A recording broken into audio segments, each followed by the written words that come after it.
Madam President, I want to thank my friend, the chairman of the committee, the senator from North Carolina. We have gone through a lot over the last couple of years, and I appreciate the fact of timing-wise that he's going to allow me to speak first on Gina Haspel. Gina Haspel is among the most qualified people to be nominated for the position of the director of the CIA. She served with the agency for 33 years, including tours as a case officer, 4 times as a station chief, the Deputy Chief of Natural Resources Division, the Deputy Director of the National Clandestine Service, and currently as the Deputy Director of the agencies. In many ways, her story is representative of the thousands of people at the agency and throughout the intelligence community who serve quietly, without recognition, and often at great personal risk in order to keep our nation safe from those who wish to do us harm. In addition, while she has not emphasized this, we should not overlook the historic nature of Ms. Haspel's nomination as the first woman to be nominated as director of the CIA. Seeing her portrait in the halls of the agency next to the long line of former directors will be a long overdue but important breakthrough for the intelligence community. And I would also note that as Senator from Virginia, the home to thousands of CIA personnel and the Vice Chairman of the Intelligence Committee, I've heard from many agency officers, and for that matter, members of the rank and file of other intelligence community agencies, and almost to a person, this rank and file has supported her nomination. Now, let me be clear, this has not been an easy decision for me. Over the past several weeks, I've held multiple meetings and calls with Ms. Haspel and many others about her record and her character. In our open hearing, I raised questions about her involvement with the rendition, detention, and interrogation program, and if she were to be confirmed, her willingness to push back if President Trump asked her to undertake any immoral or legally questionable activity. I questioned her willingness to declassify, to the extent possible, more information about her background at the agency. I still wish more could be done to discuss her background in an open setting. The agency just recently has declassified more information about her service with the Counterterrorism Center. I thank them for that, but still believe it would have been preferable if we could have found a way to be even more transparent. If she's confirmed as director, I will encourage Ms. Haspel to keep this in mind. To those here who have concluded that Ms. Haspel's background with the RDI program should preclude her from leading the CIA, well, I respect their arguments, and I know the passion which they put forward, their position. I myself struggled with this point. Many people at the CIA participated in the program. They were told it was legal by the Justice Department and ordered by the President. But some of the actions undertaken were repugnant and amounted to torture. Since those days, America has had a long debate about the standards that we as a nation can and should apply to the treatment of detainees, regardless of who they might be. That is why I was one of the 17 co-sponsors in the Senate of the McCain-Feinstein Amendment to prohibit torture and to prohibit any interrogation techniques not authorized by the U.S. Army Field Manual. That's why I voted to both approve and to declassify the Senate Intelligence Committee's extensive study of the RDI program. I strongly believe that we, as Americans, have a duty to look squarely at our mistakes and to not sweep them under the rug, but to learn from them and in the future to do better. Nor do I believe that we can excuse torture or the way in which detainees, no matter who they were or what crimes they were guilty of, were treated. We are better than that, and we need a CIA director who will ensure in an ironclad way that we will never return to those days, that we will follow the law as enacted by Congress. This is why I have pushed Ms. Haspel, both in our hearings and in our private meetings, on this very point. What is her view now of the RDI program? And how would she react if she were asked as director to undertake something similar in the future? In both our one-on-one meetings and in classified sessions before the committee, I found Acting Director Haspel to be forthcoming regarding her views on that program. However, I thought it was important that she say this in public, not just privately, which is why I asked her to memorialize those comments in writing.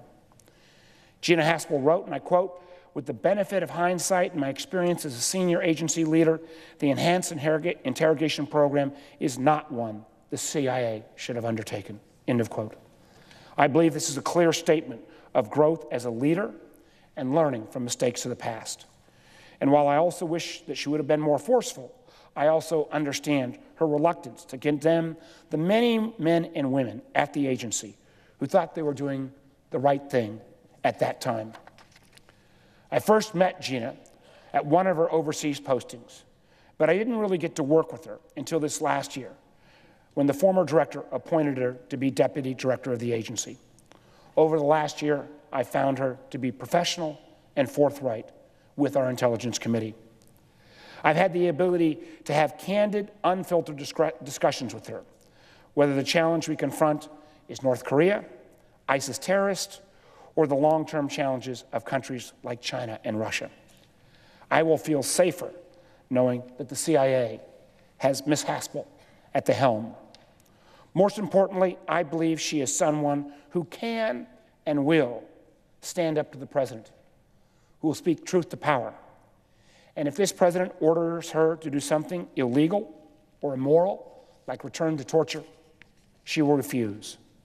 I believe this not just because she's told me so, or because she wrote it in a letter, or even because she said it in front of the committee under oath. I believe it, though, as well, because I've heard it from people who've worked with her for years, people who know and trust her. John Brennan, Jim Clapper, Leon Panettis, Jim Mattis, and many, many others who've served presidents of both parties. Every one of them have said they trusted her to push back on actions that might be inappropriate coming from this president. I furthermore believe that she is someone who will push back and push back strongly against any attempts by this president to undercut, denigrate, or ignore the professional men and women of the CIA and their responsibility, again, first and foremost, to speak truth to power, whatever the political implications may be. It is for these reasons that I'm supporting Gina Haspel's nomination to be the director of the CIA. I respect my colleagues who've made a different decision. This is not an easy choice. I, too, have spent weeks working through it. But at the end of the day, and as we vote hopefully later this afternoon, I believe Gina Haspel should be confirmed. I look forward to supporting her. I look forward to her being a good director of the CIA. And I look forward to her performance, convincing those who could not support her today that her long-term value to our country will make our nation safer, and she will act in accordance with the principles and values of our country.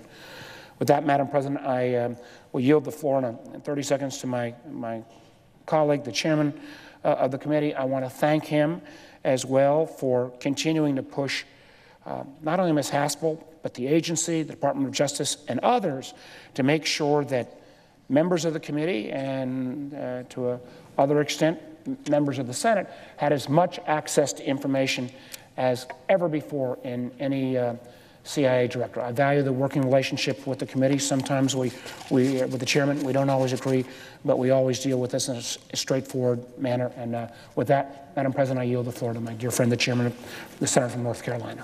I thank the Vice Chairman of the Intelligence Committee and would also reiterate what he said. This is one of the last bipartisan committees of the Hill. It should be.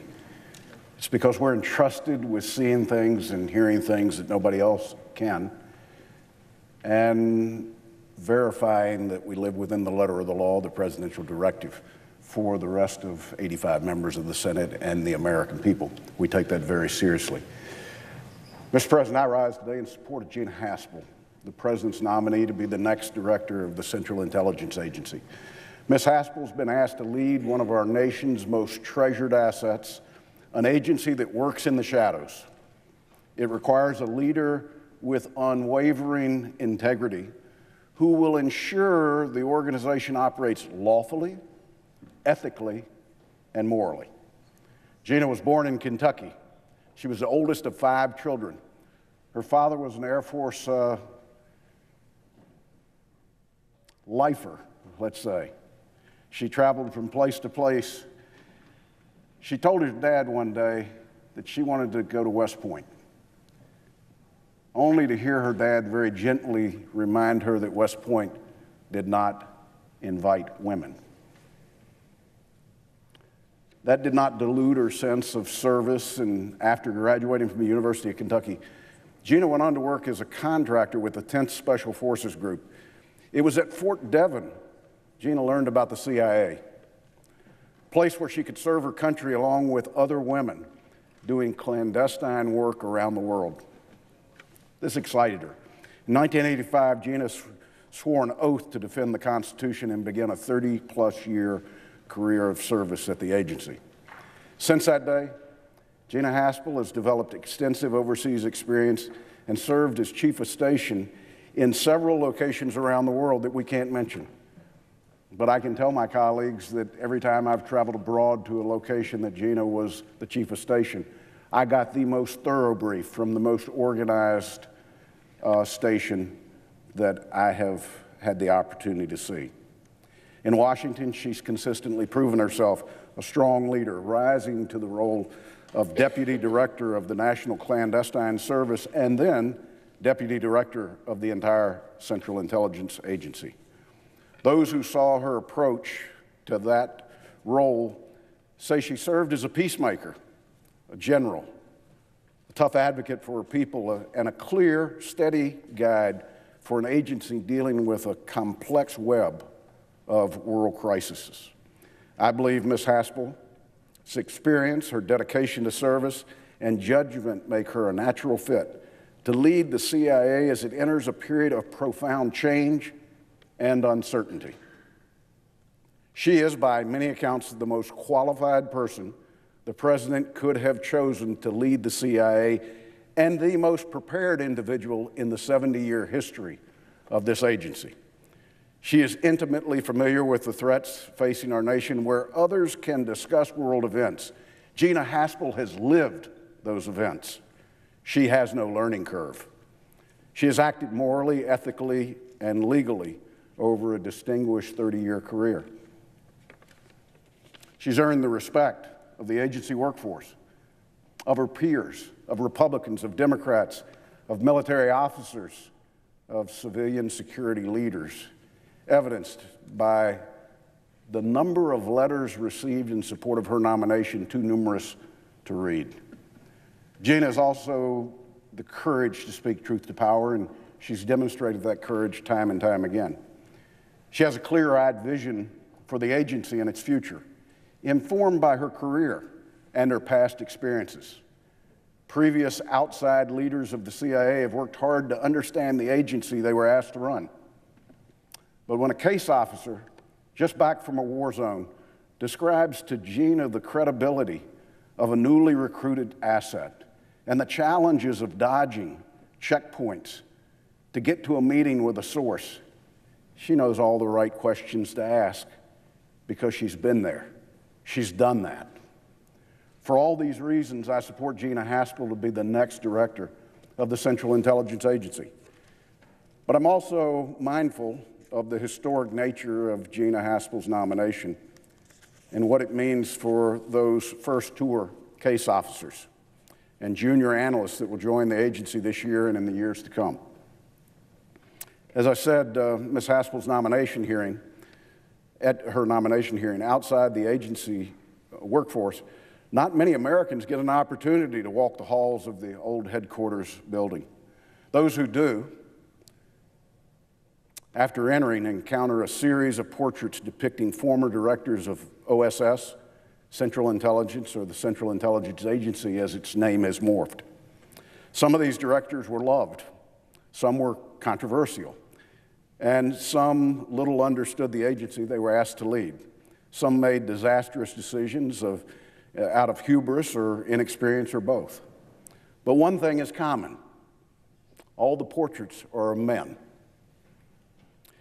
Many want to make Gina's nomination about one small piece of the agency's past. Madam President, if that were the standard that this institution applies, John Brennan would have never been confirmed as the director of the Central Intelligence Agency because when he was at the agency, he was fourth in command versus Gina Haspel, who was a GS-15. Most of us, though, are looking towards the agency's future.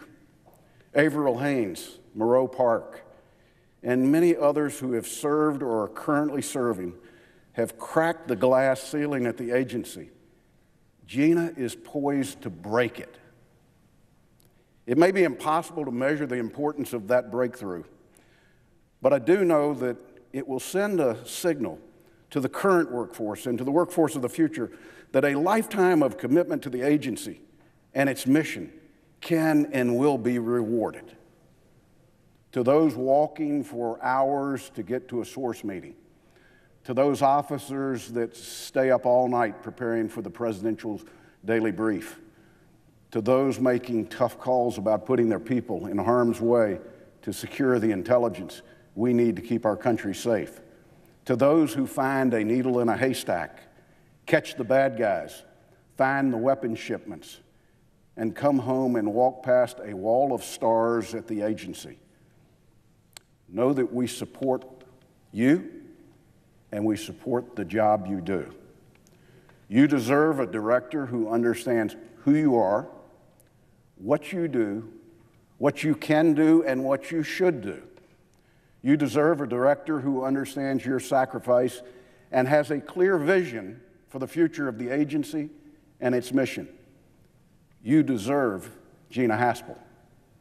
I ask this body this afternoon, when the Senate reconvenes, that we confirm Gina Haspel as Director of the Central Intelligence Agency without further delay.